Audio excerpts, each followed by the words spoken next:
Now, if our central atom has 5 things attached around it, so a combination of lone pairs or atoms attached, it's going to have this kind of configuration. So our central atom can have 1, 2, 3, 4, 5 things around it. You'll notice that we've got these all in the same plane as each other, and then this one is sticking out, and this one is going back into the behind the plane of the page. So the 3 that I've circled here,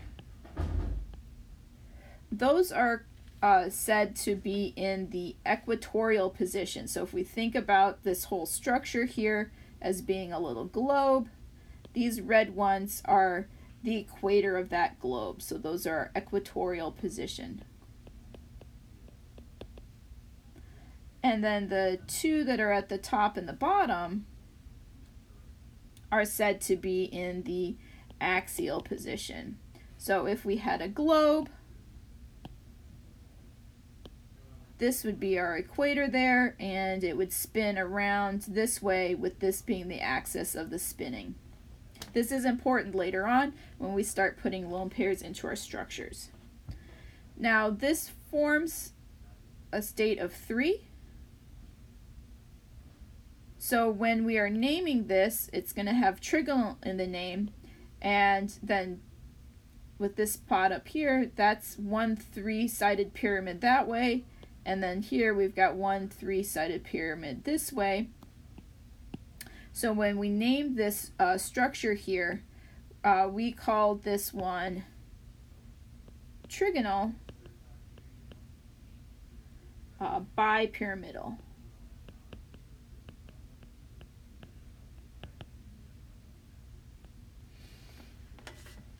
So when we put this into our next picture over here, if we've got no lone pairs, we'll have 5 atoms attached all around.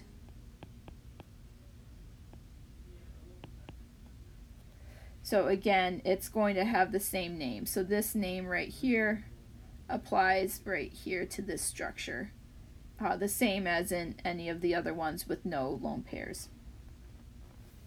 If we have 1 lone pair, now we have to take into consideration how much space there is in this sort of structure here.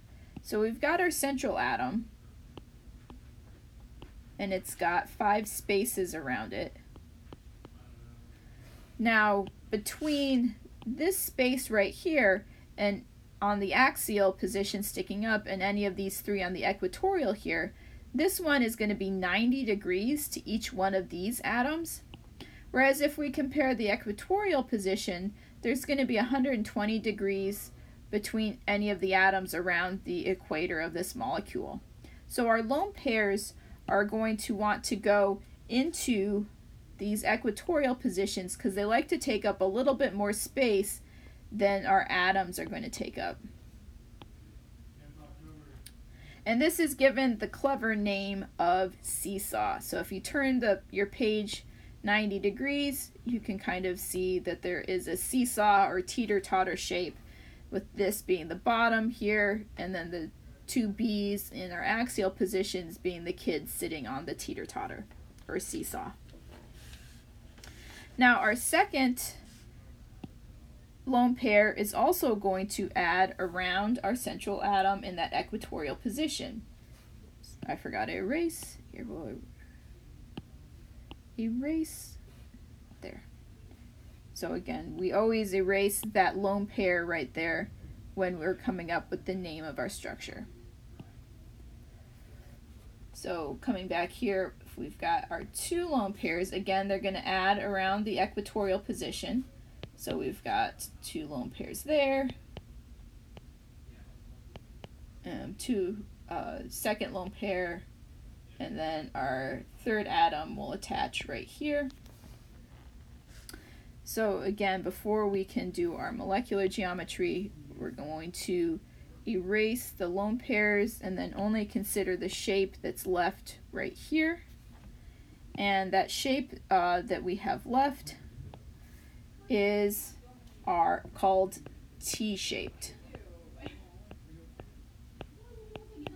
So if we rotated this shape this direction, we could see that it would form something like this. So these two structures right here are the same as one another. This one's just rotated, and you can see clearly here the T shape.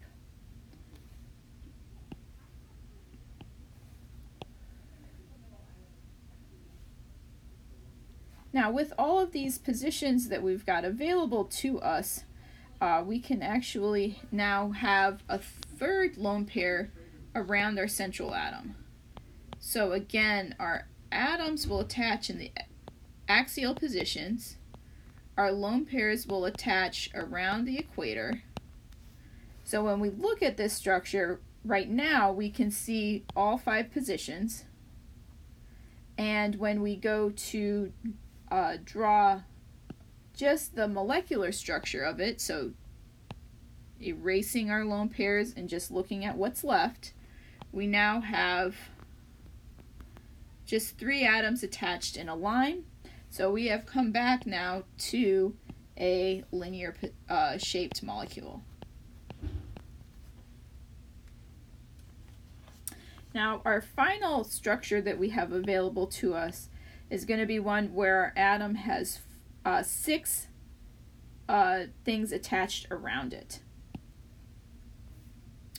So A is in the center, and it has 1, 2, 3, 4, 5, 6 things attached all the way around it.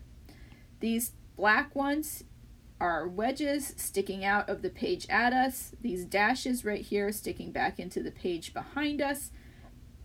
And these are now in line with the piece of paper.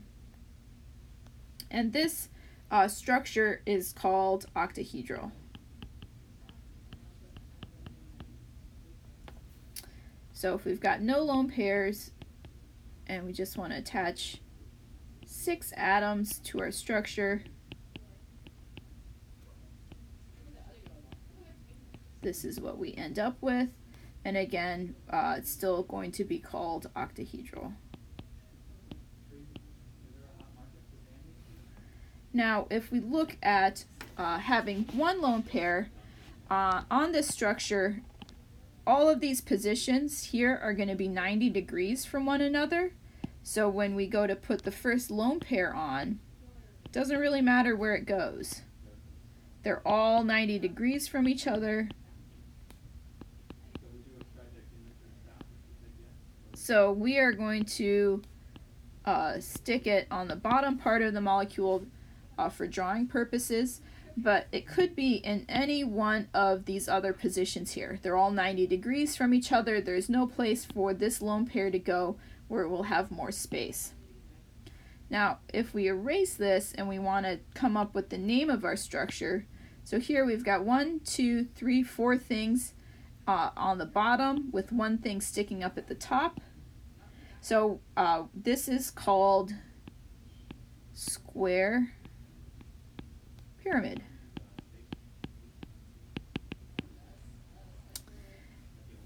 Now our second lone pair, if we're looking at putting in a second lone pair on this structure, since our first lone pair went at the bottom, the second lone pair is going to have to go at the top. So no matter where you put your first lone pair at, your second lone pair is going to go on the exact opposite side of your structure. So our first lone pair went down below, so our second lone pair is going to go above. And we'll attach our atoms around the center.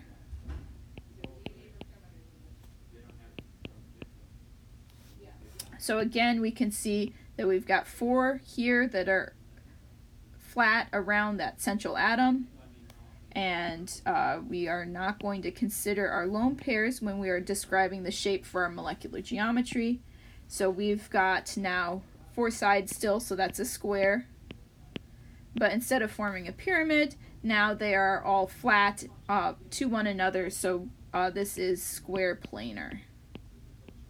And when you are in lab, they'll have little model kits where they've built these structures where you can see them all in front of you.